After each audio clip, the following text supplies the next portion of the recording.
Pertanyaan tentang brosur. Perhatikan apa yang dikatakan, jangan memperhatikan siapa yang mengatakan. Tolong Ustadz jelaskan, terkadang sesama ngaji menyepelekan karena hanya dipandang orang yang mengatakan, tidak mematuhi yang dikatakan. Ya tadi sudah sudah dijelaskan. Ini penyakit, penyakit yang kalau tidak hati-hati bisa menjangkiti kita semua.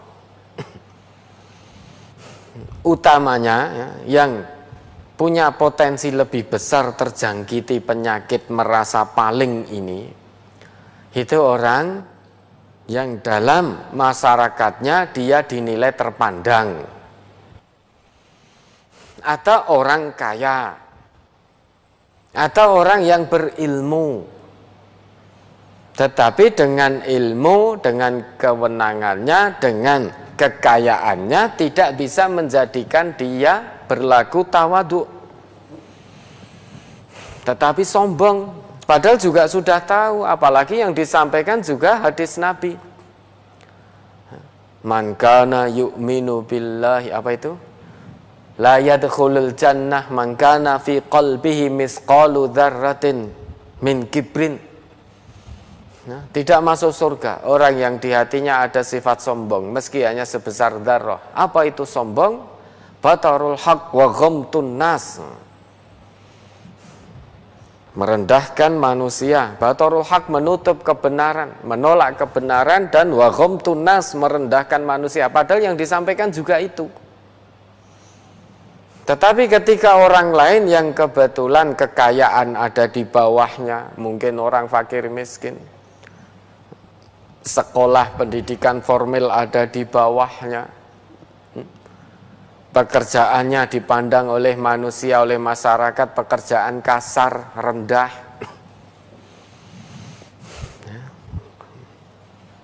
mungkin tidak punya pangkat. Ketika menyampaikan sesuatu, sedang berbicara, orang yang merasa di atas tadi muncul kesombongan, tidak mau mendengarkan. Berarti ini kan hanya mau didengarkan. Padahal Nabi kita sudah sangat familiar di telinga kita. Kalau ada budak yang hidungnya rumpung itu menyampaikan kebenaran agama Allah ini, siapapun kita, setinggi apapun pangkat jabatan dunia kita,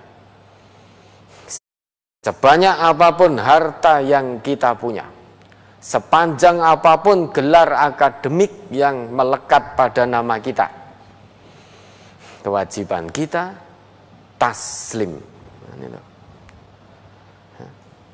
Taslim, menerima apa yang tersampaikan melalui lisan seorang budak yang hidungnya rumpung tadi. Budak hidungnya tidak rumpung saja di zaman dulu itu ya kasta terendah. Serendah-rendah manusia di zaman jahiliyah itu seorang budak. Maka Islam datang menghapus perbudakan. Karena sesama manusia itu tidak ada yang lebih tinggi, tidak ada yang lebih rendah, kecuali hanya dengan takwa. Budak yang hidungnya tidak rumpung saja itu rendah derajatnya di zaman dulu. Apalagi ini budak yang hidungnya rumpung, ya, sudah budak rumpung pula hidungnya. Tentu seorang budak yang semacam ini dia tidak mengenyam pendidikan yang tinggi. Tentu dia tidak punya pangkat, tidak punya jabatan. Tentu dia tidak punya kekayaan. Namun kalau yang tersampaikan dari lisannya kebenaran dinullah, landasannya Quran dan Sunnah, kewajiban orang kaya, orang berpangkat, orang punya jabatan, orang yang punya titel berderet-deret, kewajibannya menerima apa yang tersampaikan dari lisan budak tadi. Ini sudah ngerti saja nih teori kebenaran agama ini. Nah, namun setan itu lebih pinter. Setan itu lebih pinter. Sedangkan Allah perintahkan wala tattabi'u khutuwatis syaiton. Jangan kamu ikuti langkah-langkah setan. Setan itu punya banyak langkah, bukan hanya satu langkah. Langkah apapun yang dipakai setan untuk menggelincirkan kamu, maka jangan kamu ikuti. Sekali kamu mengikuti langkah setan, maka akan tergelincir sesat sudah. Termasuk ini, merasa lebih, sehingga kalau orang lain yang memberikan penjelasan, yang sedang berbicara, dia tidak mau mendengarkan. Maka hati-hati Bapak Ibu ya. Ziyadatul mal, bertambahnya kekayaan, itu bisa menyebabkan seseorang sombong, sehingga merendahkan orang lain yang kekayaan ada di bawahnya. Ternyata hasil kekayaannya ngapusi. Hasil kekayaan yang dia peroleh dari jalan ngapusi, tapi sudah sombong. 1 miliar murah banget. Yang sekarang di penjara itu loh. Ziyadatul mal itu bisa menyebabkan seseorang sombong. Bukan hanya tambahnya kekayaan, tambahnya gaji itu juga menyebabkan orang sombong. Kemudian ziyadatul mansib, naiknya pangkat jabatan, itu juga bisa menyebabkan orang itu sombong. Jadi pangkatnya mungkin karir pekerjaannya lancar, menjabat ini, menjabat ini sampai puncak. Itu kalau hatinya sepi dari iman, dia akan merasa sombong. Akan merasa sombong. Merendahkan seolah-olah dengan kemampuannya dia bisa sampai meraih jabatan tertinggi. Lupa kalau dia selamanya itu tetap makhluk. Makhluk itu selamanya di hadapan Sang Kholik ya tetap rendah. Makhluk itu selamanya di hadapan Sang Kholik itu tetap terbatas. Manusia selamanya tetap butuh bantuan orang lain. Tidak ada manusia yang tidak butuh bantuan. Oh, saya tidak butuh, wong saya bisnis saya sukses. Betul, bisnis dengan sukses. Tentu di balik kesuksesan bisnis kalian itu dengan butuh pembeli. Yang menggerakkan pembeli itu Allah. Sepinter apapun jenengan dalam berbisnis, dalam berdagang, kalau nggak ada pembeli, ya ora sukses dagangnya, ya nggak sukses bisnisnya. Kalau pembeli itu tidak digerakkan hatinya untuk membeli di tempat jenengan, ya ora payu. Sepinter apapun toh ilmu dagang jenengan. Jika jenengan butuh bantuan pembeli,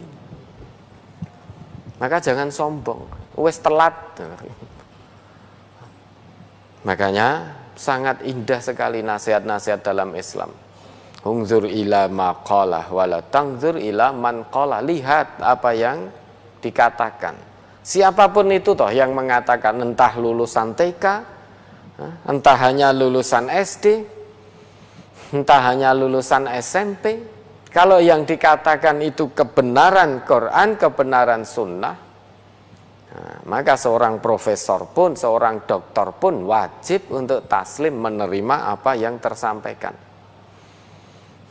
Profesornya, doktornya, masternya, sarjananya tidak menghalangi dirinya untuk menerima kebenaran dari orang lain yang sekolahnya di bawah dirinya, yang pangkatnya di bawah dirinya. Itu kalau hatinya dipenuhi dengan keimanan. Belum lagi ziyadatul ilmi, bertambah ilmu itu bisa menjadikan sombong seseorang. Wis jenenge tambah 2 huruf saja. Kalau tidak hati-hati bisa sombong, tambah gelar maksudnya. Kalau gelarnya tidak disebut marah.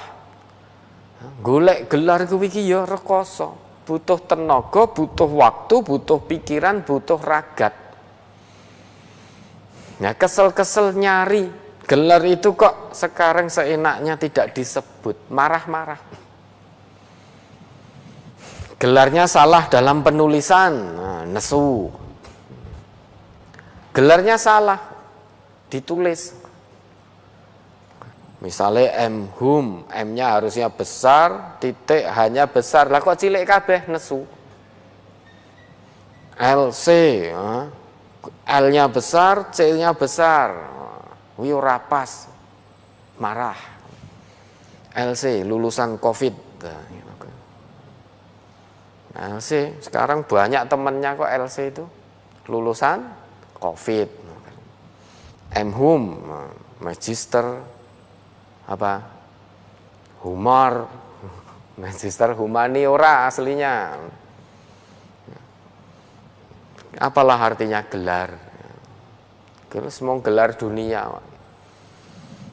Kita itu ya kuliah, sekolah, itu tujuan utamanya bukan mencari gelar, namun membenarkan, membetulkan pola pikir kita. Gelar-gelar itu ya, itu hanya menandakan bahwa dia pernah kuliah, pernah kuliah sudah, punya gelar. Banyak orang yang tidak bergelar, pola pikirnya luweh bener, itu banyak. Maka mulia dan tidaknya seseorang tidak dilihat dari gelarnya. Kalau kemuliaan dilihat dari gelarnya, lebih banyak orang yang tidak beriman kepada Allah, kui gelare lebih berderet-deret dan luwih pinter-pinter. Maka kita itu sekolah, kuliah, itu tujuannya bukan untuk mencari gelar. Tujuan utamanya lillah, ikhlas karena Allah, mencari ilmu. Kemudian berikutnya dengan ilmu itu untuk membenarkan pola pikir kita.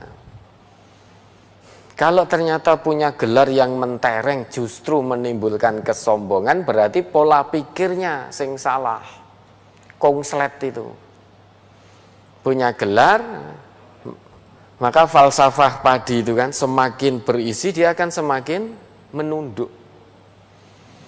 Nah manusia banyak yang tidak seperti itu. Semakin bertambah gelarnya, semakin dangak. Semakin kacau pola pikirnya, semakin kongslet. Hati-hati. Samping itu bertambah ketaatan kepada Allah, kalau landasannya riya, hati-hati. Juga tambah sombong itu. Tambah sombong. Taat, rutin duhanya, melihat orang Islam lainnya kok ora sholat duha, dalam perasaannya mau kok ora gelem sholat duha, aku gitu sholat duha terus, sholat tahajud terus, mau kok adzan kok ora cepet-cepet neng masjid. Bisa muncul kesombongan, ketambahan ziyadatut ta'ah, tambahnya taat pada Allah. Kalau tidak hati-hati akan bisa muncul kesombongan juga. Nah, kalau mau sombong sudah terlambat Bapak Ibu ya. Iblis itu dulu sombong, celaka, diusir oleh Allah iblis itu. Penyakit paling itu penyakit dari iblis. Coba satu ayat itu diingat tuh, saat Al-A'raf itu. Ma mana'aka alla tasjuda id amartuk. Qala khalaqtani min nar wa khalaqtahu min tin. Sudah. Satu ayat yang sangat pendek. Jawaban dari iblis ya, yang sangat tegas menunjukkan kesombongannya. Coba. Surat Al-A'raf, surat 7 ayat 12. Qala ma mana'aka alla tasjuda iz amartuk. Qala ana khairum min khalaqtani min nari wa khalaqtahu min tin. Nah, ini diperhatikan betul ini maknanya, artinya, perhatikan. Allah berfirman, apakah yang menghalangimu untuk bersujud kepada Adam di waktu aku menyuruhmu? Menjawab iblis, saya lebih baik daripadanya. Engkau ciptakan saya dari api, sedang dia engkau ciptakan dari tanah. Baik, jangan ditutup dulu, dipersani rumiyin ayatnya itu. Jawaban iblis apa? Qala ana khairum minhu. Iblis menjawab, aku lebih baik dari Adam, darinya. Khalaqni min nar wa khalaqtahu min tin. Engkau ciptakan aku dari api, sedang engkau ciptakan Adam dari tanah.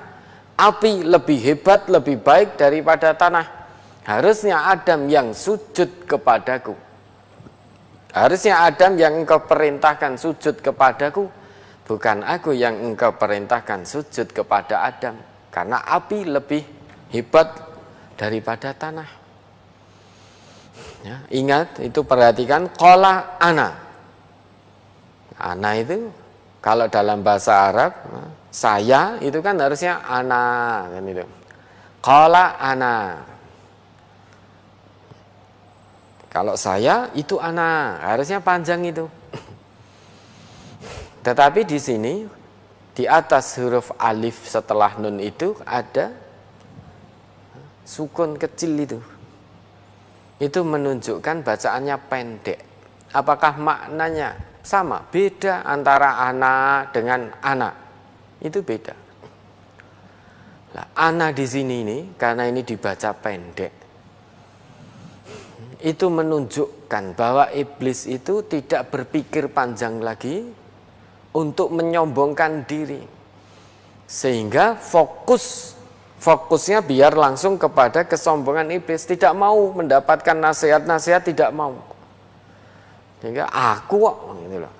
Aku kok. Qala ana. Aku. Sehingga kesan yang didapat dengan bacaan pendek ini, maka iblis itu tidak berpikir panjang lagi untuk menyombongkan diri. Tidak berpikir panjang, tidak mau menerima nasihat-nasihat lagi. Wes pokoknya apapun nasihatnya, apapun pokoknya aku luweh apik gitu. Ya sama dengan kita kalau nggak hati-hati. Apapun nasihatnya, siapapun yang memberi nasihat, kalau kita orang yang lebih kaya, lebih berpangkat, lebih berilmu, mengatakan, wes, siapapun yang menasihati, wes kabeh wis sak ngisorku. Semuanya ada di bawahku. Nah, wong sini pangkat yang paling tinggi aku kok. Masa bawahanku mau memberi nasihat kepadaku? Siapapun yang memberi nasihat itu bawahanku. Sedang aku ini yang paling tinggi di sini. Maka tidak boleh. Saya tidak mau bawahanku memberi nasihat kepadaku. Maka langsung ketika ada bawahannya yang tawaso memberi nasihat, kowe iki sapa? Kowe iki sapa? Aku iki sapa? Apa kowe ra ngilo? Masa bawahan memberi nasihat pada saya, pengen tak pecat? Sudah. Pola pikirnya iblis sudah terlambat kalau pengen merasa paling. Maka penyakit paling ini lebih berbahaya daripada virus corona. Ini dunia akhirat ini sampai neraka ini. Ya, orang yang punya terjangkiti virus paling ini jadi temannya setan, jadi temannya iblis nanti di neraka. merasa paling berpengaruh, paling pinter, paling kaya, paling dipentingkan, paling berilmu, paling segalanya. Sampai neraka jadi koncone setan ini. Maka lebih membahayakan daripada virus corona. Kalau virus corona hanya dunia saja. Kalau dia beriman, terjangkiti virus corona bisa sabar, qadarullah kalau sampai dipanggil oleh Allah, syahid dia. Tempatnya di surga. Tapi kalau merasa paling ini, wes dunia akhirat terkoso sengsara. Ya, maka jangan punya perasaan paling. Jauhkan diri dari virus mematikan dan membinasakan ini, yaitu paling. Banyak orang takut terjangkiti virus corona, namun tidak sadar dia terjangkiti virus yang lebih membinasakan, Karena virus ini akan sampai membawanya menuju neraka. Namun ternyata nyaman-nyaman saja. Ya, ada lagi.